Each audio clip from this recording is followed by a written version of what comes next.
ভাইয়া আমার, আখেরাত তো অনেকগুলো ঘাটি। এক নম্বরে হচ্ছে জান কবজ হওয়া, মৃত্যু, এরপরে কবর, এরপরে হাসরের মাঠ, এরপরে মিজান, এরপরে ফুলসিরাত, এরপরে জান্নাত জাহান্নাম, এবং এক একটা হাজার হাজার বছরের লম্বা ঘাটি। বন্ধু আমার, শুধুমাত্র কসম আল্লাহর, কোন ব্যক্তি যদি বেঈমান, কাফের, মুশরিক, নাফরমান, পাপী জিন্দেগি নিয়া মৃত্যু পর্যন্ত পৌঁছে, খোদার কসম শুধু মৃত্যুর যন্ত্রণা, শুধু জান কবজের যন্ত্রণা, আল্লাহর কসম এটুকুই সহ্য করার ক্ষমতা তার থাকবে না। এই জান কবজের যন্ত্রণার সামনে তার 60 বছরের দুনিয়া যা ভোগ করছিল, মজা করছিল, 1 সেকেন্ডে ভুলে যাবে। ইমানদার, আমি শুধু এই কথাটাই এখন শুনাইতে চাই। এই তর্জমাটা বললে আমার কথা শেষ। এটাই আমার বক্তব্য। ভাইয়া, কবরে লম্বা সময় থাইকা কি কষ্ট পাইবা? বেনামাজি সন্তান, হারাম উপার্জনকারী বাবারা, বেপর্দা মা বোন, সেটা তো লম্বা বিষয়। হাসরের মাঠ কি পরিমাণ লম্বা, মিজানের পাল্লার সময়টা কি পরিমাণ কঠিন হবে, আমল নামাটা যখন বাম হাতে দেয়া হবে তখন কি পরিমাণ চিৎকার করবে। ফুলসিরাত পার হতে 30,000 বছরের রাস্তা, এই অন্ধকারাচ্ছন্ন রাস্তা কিভাবে পার হবে সে তো পরে লম্বা বিষয়।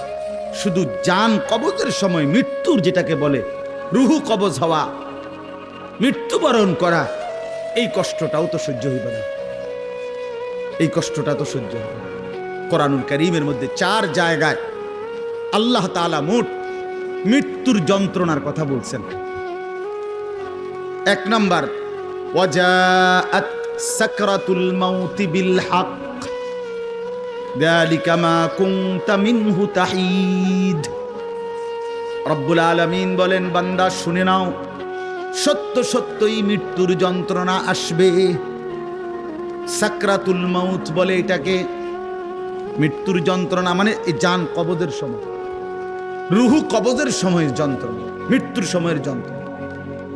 কোরআনুল কারীমের মধ্যে আল্লাহ বলেন, ওয়ালাউ তারা ইযিয যালিমুনা ফি গামারাতিল মাউত।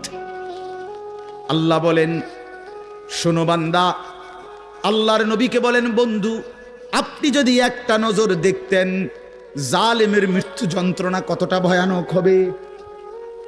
ইযিয যালিমুনা ফি গামারাতিল মাউত ওয়াল মালাইকাতু বাসিতু আইদিহিম।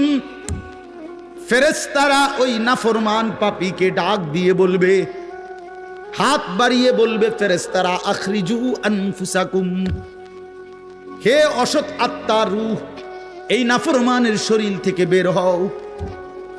বের হতে চাইবে না, সারা দেহের মধ্যে নাফরমানের রূহ দৌড়াবে। মালাকুল মউত আজরাইল একটা টান দিয়ে যখন রূহটাকে ছিঁড়ে বের করবে, কলিজা থেকে বের করবে, একটা টানে কণ্ঠনালীর কাছে চলে আসবে। আল্লাহ বলেন, ফালাউলা ইদা বালাগাতিল হুলকুম, কণ্ঠনালীর কাছে যখন রূহটা চলে আসবে, নাফরমান তোর ক্ষমতা থাকলে এবার বাধা দাও না, দাও, বাধা দাও, থামাও তোরে। এ না তোমার বন্ধু, এ না তোমার বাপ, থামাও এরে, এ তো মরে যাচ্ছে, তারে ধরে রাখো, ধরে রাখো। পারা যাবে তো? কথা বলেন না কেন? আল ইয়াউমা তুজজাউনা আযাবাল হুন। আল্লাহর ফেরেশতারা জান কবজের মুহূর্তে, খোদার কসম আল্লাহ বলছে, জান কবজের সময় বলবে, মনে রাখিস না ফরমান, আজকে তোরে কবরে নিয়া চূড়ান্ত তোরে আযাব, শাস্তি ভোগ করাবো। তুই বুঝবি পীড়া কারে কর। মাস্তানি, মাতবরি, সুদের টাকা, ঘুষের টাকা, বাটপারি, চিটারি, অহংকার, দম্ভ, তুই আয়, আয় না ফরমান, তোরে এখন দেখা। আল ইয়াউমা তুজজাউন, আজকে দেখাবো আযাবাল হুন, লাঞ্ছনা কর আযাব। আও, কবরের প্রথম ঘন্টা, কবরের প্রথম ঘন্টাতেই তুমি বুঝবা আখিরাত কত কঠিন।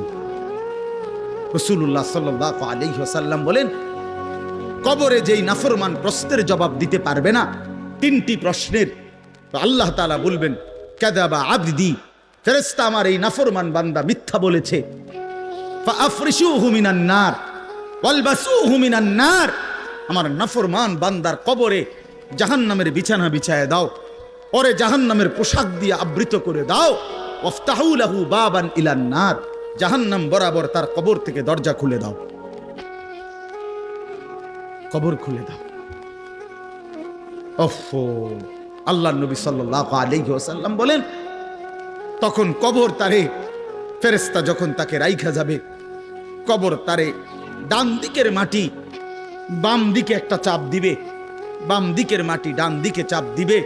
আল্লাহর কসম, নবী বলছে হাত্তা তাখতালিফা আদলাউহু, ডান পাশের হাড্ডি এবং এই পাজরের হাড্ডিগুলো করকর করে ভাঙ্গা বাম দিকে চলে যাবে, বাম দিকের গুলো ডান দিকে চলে যাবে। ভাইয়া আমার, তুমি তোমার উপরে রহম করো। বাপ আমার, আপনাদেরকে বলি, হারামের টাকা উপার্জন কইরা, সুদের টাকা, কিস্তির টাকা, ঘুষের টাকা, ওজনে কম দেওয়া টাকা, হারাম ব্যবসার টাকা, বাটপারি সিটারির টাকা দিয়া বংশ, ফ্যামিলি, স্ত্রী, সন্তানের জন্য রাইখা যাইয়েন না। ওরা আমনে বরবাদ করবে, আপনি নিজেও বরবাদ হবেন, ওরারও বরবাদ করবেন। শুধু শুধু শুধু শুধু আমনে মূল্য পৃথিবীতে কামাই রোজগারই থাকবে, আর পৃথিবীতে যেত রোজগার থাকবে আপনার ফুতেই কামাই করতে পারবো। আপনি হালাল ভাবে যে দূর পারেন করে দিয়ে, বাকিটা আপনার ফুতে করবে। না পড়লে মরে যাবে, অসুবিধা কি? না খাইয়া যদি কেউ মরে যায়, কেন মৃত্যুবরণ করা তো বেজ্জুতি, ঠিক না? কথা বলেন না কেন? না না, বলেন বলেন। কেউ মরে যাওয়া এটা কি শরমের কথা নাকি? ভাই বলো, ছেলে বলো। আরে ছি ছি ছি ছি, ওটা মরে গেল, কেমন শরমের কথা এটা? এমন এটার কথা হইলো কোনো? কোথায় মরলে কিছে? মনে করেন না খাইয়া মরেই গেছে, তো মরলে কিছে? মরণ কি শরমের কাছে? তো বাপ দাদা 14 গোষ্ঠী মরছে, তো আমি মরলে সবই।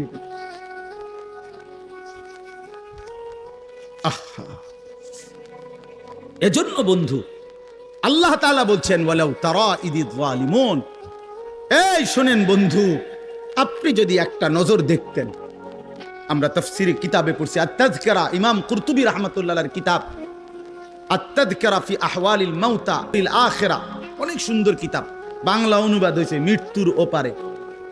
ইমাম কুরতুবীর খুব সুন্দর, অনুবাদটাও অসাধারণ। এই বইতে আছে, ইব্রাহিম আলাইহিস সালাম একবার আজরাইলকে বলছিল, মালাকুল মউত আজরাইল, নাফরমানের জান কবজ করবার সময় তুমি যেই চেহারাটা হয় তোমার, ওটা আমার একটু দেখাও।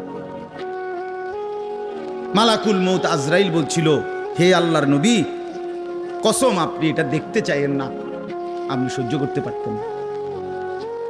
ইব্রাহিম আলাইহিস সালাম বললেন, না মা আজরাইল, আমি এটা দেখুমই, তুমি আমারে দেখাও একটা নজর।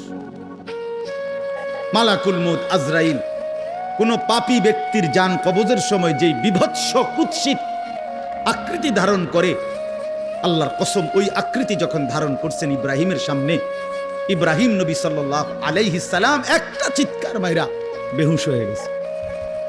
লম্বা সময় পরে যখন হুঁশ আসছে, তো আমি নিজে পড়ছি কিতাবে, আরবি কিতাবে, ইব্রাহিম আলাইহিস সালাম আল্লাহকে বলছে, আয় আল্লাহ, আপনার জাতের কসম মাওলা, কোন নাফরমান পাপী তার কবরের আযাব, আখিরাতের আযাব, জাহান্নামের আযাব কিছুই লাগবে না, শুধু মালাকুল মউত আজরাইলের এই বিভৎস দৃশ্য যদি সে একবার দেখে, তো তার 60 বছরের নাফরমানির শাস্তির জন্য এটাই যথেষ্ট।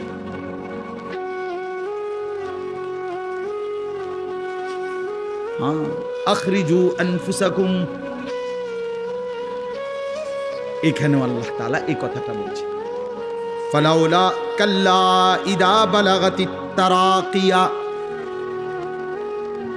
আল্লাহ তাআলা বলেন, কখনোই না বান্দা, অর্থাৎ কোনোভাবেই থামাইতে পারবে না, ইদা বালাগাতিত তারাকিয়া, প্রাণ যখন, রূহ যখন কলিজা থেকে ছিঁড়ে ফেরেশতা মালাকুল মউত টান মারবে, যখন কণ্ঠনালীতে পৌঁছে যাবে, তখন আর কোনো নাফরমান, কোনো তওবা, কোনো ইস্তিগফার, কোনো চিৎকার, কোনো ঝাড়, কোনো ফুক, কোনো ডাক্তার, কোনো কবিরাজ, কোনো বৈদ্য কোনো কিছু দিয়েই আর নিজেকে ফেরাইতে পারবে না।